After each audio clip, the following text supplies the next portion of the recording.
Deuteronomy chapter 6.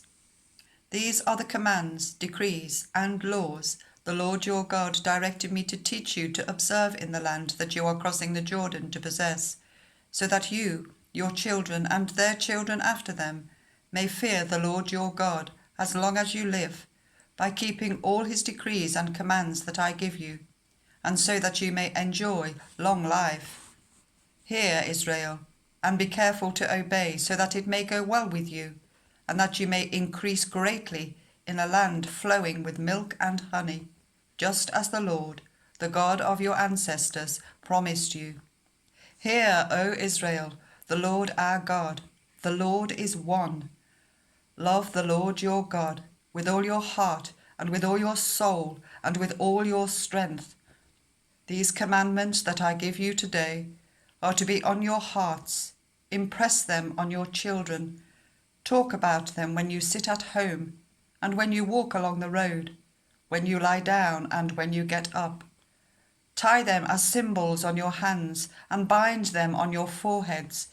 Write them on the doorframes of your houses and on your gates.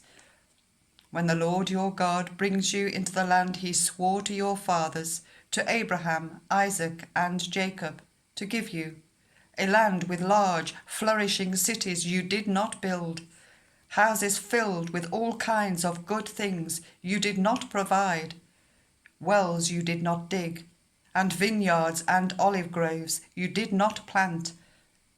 Then when you eat and are satisfied, be careful that you do not forget the Lord, who brought you out of Egypt, out of the land of slavery. Fear the Lord your God, serve him only, and take your oaths in his name. Do not follow other gods, the gods of the peoples around you, for the Lord your God, who is amongst you, is a jealous God, and his anger will burn against you, and he will destroy you from the face of the land. Do not put the Lord your God to the test as you did at Massah. Be sure to keep the commands of the Lord your God and the stipulations and decrees he has given you. Do what is right and good in the Lord's sight, so that it may go well with you, and you may go in and take over the good land that the Lord promised on oath to your ancestors, thrusting out all your enemies before you, as the Lord said.